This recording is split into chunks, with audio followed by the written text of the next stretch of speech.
Hi, my name is ShaneidaMonique and welcome. Today's video is how to make the narcissist regret leaving you.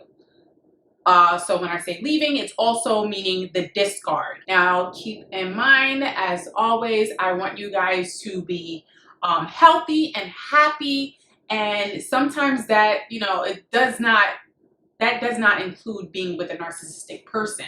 But for those of you that want to kind of get revenge on your narcissist, kind of move on, and you're looking to heal yourself, I'm going to give you some tips that's absolutely going to help you. All right, when it comes to narcissistic people and when it comes to narcissistic relationships, I know what I'm talking about, okay? And I am speaking from a place of experience when dealing with these types of individuals, and how to maneuver and end up living your best life, because that's what we want, right? We want to be happy, we want to be healthy, we want to radiate in a positive energy. And I already know that that's you, because you actually attracted a narcissist, and that's what they're able to sniff out, okay? It's your light, it's who you are as a person. That's what they wanted. All right, so without further ado, we're going to get into the video. The number one thing that you have to do in order to get over this narcissistic person and make them regret discarding you, make them regret freaking leaving you, ever dealing with you, number one, you have to pour into yourself and develop a gung-ho attitude about self-development. You have to build yourself up and recreate yourself to something that the narcissist would never ever be able to obtain or touch. Like you might be a person that when you met this narcissistic person, you lowered your standards, or you had no boundaries in place, and they were able to manipulate and maneuver in order to get you. So with the new person that you're going to become, you're going to have to build up some type of Teflon armor so that they cannot touch you, because obviously when it comes to a narcissistic person, they love going after things that are unattainable to them, right? So what you're going to do is you are going to become that beautiful star that they can never ever touch again, right? My friend likes to refer to it as the golden goose, right? When you have this golden goose laying golden eggs, and then you mess it up and now your goose is gone. So you want to recreate yourself in that image. Now, I already know that you have a part of that in you, because again, that's what the narcissist saw in you. All right, that mirroring, believe me, the narcissist was mirroring your best qualities. So all you have to do is go back into yourself, pour and love into yourself, okay? And take some time out. Like I would say that not to really, after you're done with the narcissistic relationship and you moved on, not to necessarily move on and start dating other people. Take some time for yourself so that you can build yourself back up, so that no other narcissistic person would be able to penetrate you again. Because if you attract one narcissist, believe me, you're going to attract 2, 3, and 4, and 5 of them. They come in boatloads. You be over here swiping and swiping. There's a whole bunch of narcs that you're attracting. So you have to change yourself in order to attract something even higher than that. All right. I like to say, I have this saying, I like to say that, when you're a light and you radiate, you're going to attract things that are attracted to light. And there may be other luminous beings, other people that are like-minded, other people who love themselves, but you're also going to attract some cockroaches. You're also going to attract some mosquitoes, some insects that like light. All right, so don't have it in your mind that, oh, like I only attract narcissistic people. No, you just gotta shift through them roaches, and get to the goodness and the light in other people. That's all. All right, so number one is develop yourself. All right, pour back into yourself. If there is a hobby that you always wanted to try, go do it. Go sign up for it. If there is let's say if you always thought about going back to school, even as an adult, do it. Pour back into yourself. Take some time to read. Take some time to just nurture your heart, nurture your soul, nurture your mind. Start volunteering at certain organizations. Start meeting, like-minded people. Start getting involved, and and also to things like the gym and just recreational activities that you can sign up for and do that will help you in order to just rebuild yourself.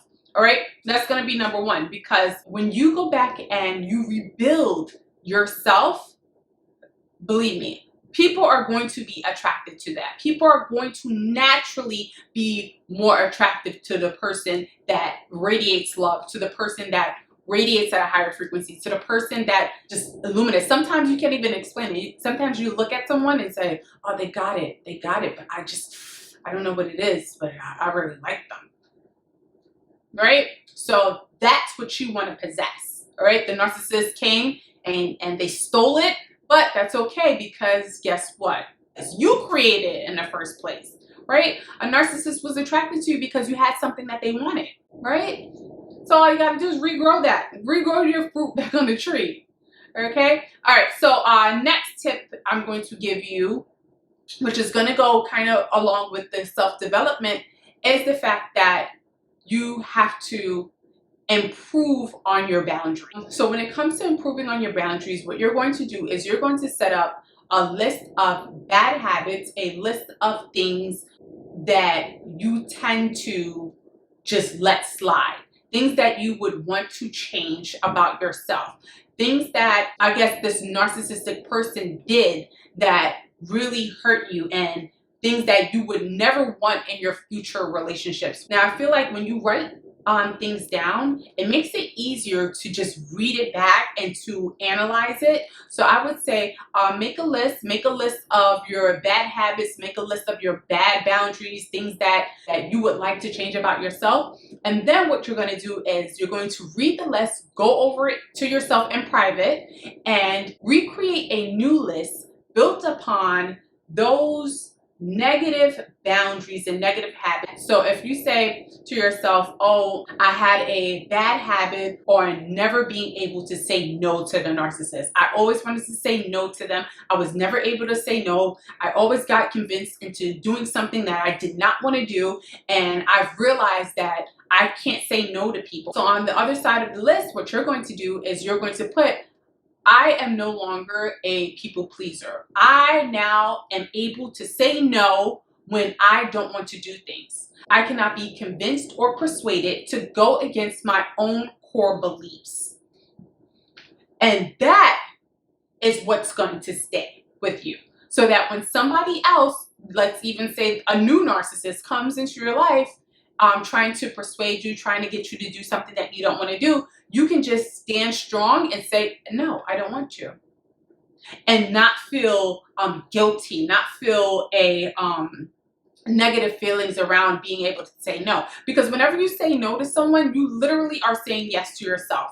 You are choosing yourself, you are choosing self-love. And I want to say that when you say no to someone, and keep in mind, this is now in healthy settings, a healthy relationship. Just don't be telling people no just because, you want to tell everybody no. That's not right. But in an atmosphere where you're being pulled in different directions, and you have to say no to certain things so that you can, have time for yourself, or have time for things in your life that are really important, then yes, absolutely. Learn how to say no. Build boundaries, build good habits that would enforce your boundaries, okay? So that you're not being persuaded or pulled to do things, especially when you don't want to do it. Because that's really where regret lies. That's where all the bitterness comes in, and resentment, right? Because somebody forced you to do something that you did not want to do, or you did it even though your mind or your gut was telling you not to. Okay, and that's not what we're doing out here. We don't want to be bitter people, or you don't want to be someone who is resentful. All right, that leads to your face, and that leads to you having wrinkles. We're not doing that. We're not doing that. We're trying to stay good looking forever. Okay. All right. So the next tip I'm going to give you is start moving in silence.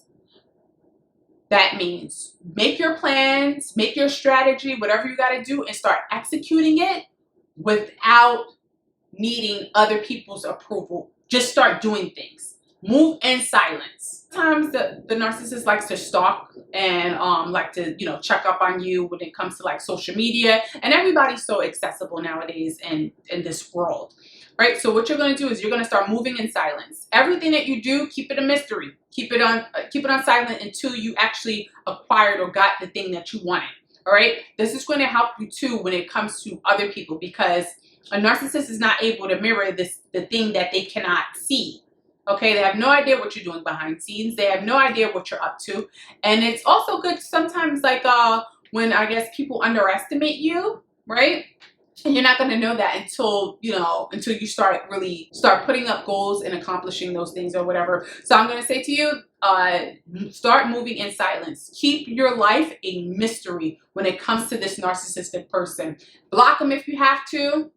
Well, they should have already been blocked, okay? They discarded you. They should be blocked, all right? But in this case, if you have children with a narcissist and a narcissist discarded you, you are now going to put yourself on mystery mode. Make sure this narcissist has no idea what you're doing. If you get a new job, don't tell them. If you move, or you're looking to move, or you're looking to do something, buy a car, buy a new house, don't say nothing to that narcissist. Make all your moves in silence.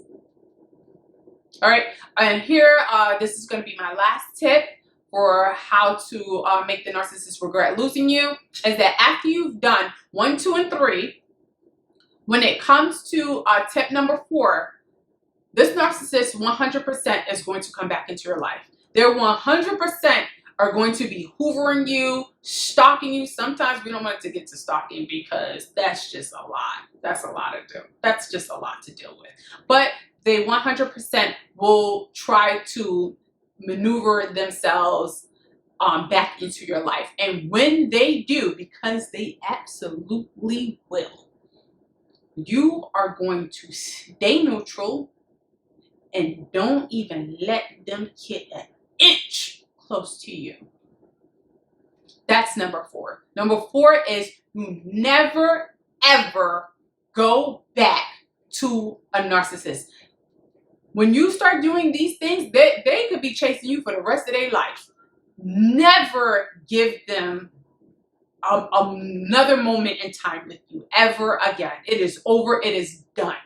All right. And for some strange reason, I don't know, when it comes to narcissistic people, they have a tendency to actually believe that they can just go back to whoever they want to. They could get whoever they want to. You see this in relationships where it's, I hate to say it too, but like when you have like this whole baby daddy, baby mama kind of relationship, whereas like, you know, the baby daddy will say, I can always sleep with my baby mama. I can always get her back. I can always have sex with her. It doesn't matter if she's in a relationship. It doesn't matter what she's doing. I can always get her. And that, to me, that is a red flag for a narcissist. All right? Want to have it so that they can never have you back. Never touch you again. And, you know, and again, when you build up self-development, when you build up your boundaries, and then you start moving in silence, believe me, they won't even be able to figure out a plan to try to manipulate you, because that's how out of their league you have become. All right, you were out of their league the first time they tried to talk to you. I bet you ended up lowering your standards to be with them. I'm sure you did. You don't gotta tell me. You don't gotta tell me in the comments, but if you want to, you can. But I know you lowered your standards the first time, and probably didn't ground and set your boundaries the second time. But that's okay. That's all right. That's all right. We here now, right? I'm here with you. Okay. All right. So if you found this to be helpful, if you're still watching this video at this point in time, I'm gonna need you to hit the thumbs up, because it really does help my channel, and I really would appreciate it if you would press the thumbs up. And if you are not subscribed, I would really appreciate you subscribe to my channel. Check out my other videos, okay? I'm sure you're gonna find a video that you enjoy, and just stick around. stay for a while, alright? And I will chat with you soon. Thank you. Bye.